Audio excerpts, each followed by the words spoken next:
क्या आप जानते हैं कि भगवान कृष्ण को गांधारी ने एक भयंकर श्राप दिया था जिसने यदुवंश के अंत की नींव रखी।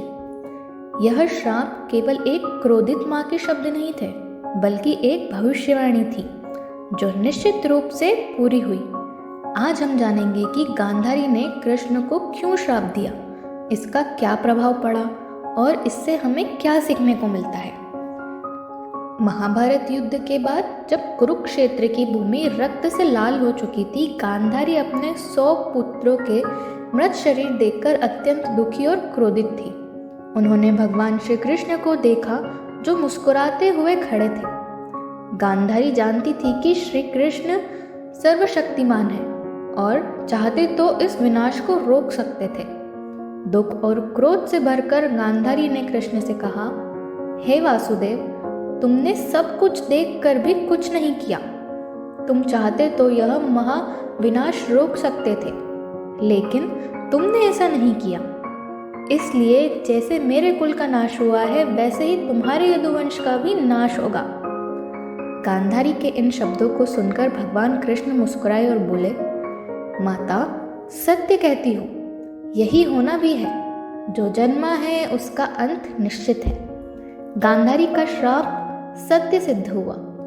कुछ वर्षों बाद यदुवंशियों में आपसी कलह और अहंकार बढ़ गए। एक दिन शराब के नशे में वे एक दूसरे से झगड़ने लगे और देखते ही देखते पूरा यदुवंश नष्ट हो गया।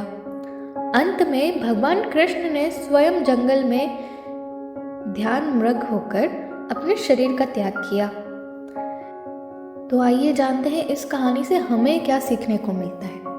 क्रोध में बोले गए शब्द विनाश का कारण बन सकते हैं। गांधारी के शब्द केवल वचन नहीं थे, बल्कि उन्होंने एक पूरे वंश को खत्म कर दिया। इसी तरह जब हम क्रोध में किसी को कुछ कह देते हैं तो वह रिश्तों में दूरियां और अनचाहा दर्द ला सकता है। हमारे शब्दों में अपार शक्ति होती है, चाहे आशीर्वाद हो या श्राप। जो शब्द हम बोलते हैं वे हमारे और दूसरों के जीवन को प्रभावित कर सकते हैं। इसीलिए हमें हमेशा सोच समझकर बोलना चाहिए। संयम और धैर्य सबसे बड़ी शक्ति है। महाभारत युद्ध के बाद भी कृष्ण शांत और धैर्यवान रहे। हमें भी कठिन परिस्थितियों में धैर्य रखना चाहिए, न कि आवेश में आकर गलत निर्णय लेना चाहिए। आधुनिक जीवन में इसका क्या महत्व है, चलिए जानते हैं। आज के समय में हम अक्सर गुस्से में अनाप शनाप बोल देते हैं, घर में, ऑफिस में, सोशल मीडिया पर। लेकिन क्या हमने कभी सोचा है कि ये शब्द कितनी गहरी चोट पहुंचा सकते हैं? क्रोध में कुछ भी बोलने से पहले रुके, सोचे और फिर बोले। अपने शब्दों का उपयोग आशीर्वाद देने के लिए करें, ना कि किसी को नीचा गिराने के लिए। संयम और शक्ति से बोलने वाले व्यक्ति ही सबसे बुद्धिमान होते हैं। तो अगली बार जब आप गुस्से में हो तो याद रखें, शब्द हथियार की तरह होते हैं जो सामने वाले को ही नहीं बल्कि हमें भी घायल कर सकते हैं। अगर आपको यह कहानी पसंद आई हो तो इसे अपने दोस्तों के साथ ज़रूर शेयर करें और ऐसे ही प्रेरणादायक कहानी के लिए मेरे चैनल सोल बामर्स को सब्सक्राइब करना न भूलें। अगर आपने हमारी पुरानी वीडियो स्वर्ग का रास्ता या सबसे बड़ी परीक्षा और द्रौपदी की अकाल्पनिक कहानी अभी तक नहीं देखी है तो हमारी वीडियो ज़रूर देखें, उसमें भी कई रोचक बातें छुपी है।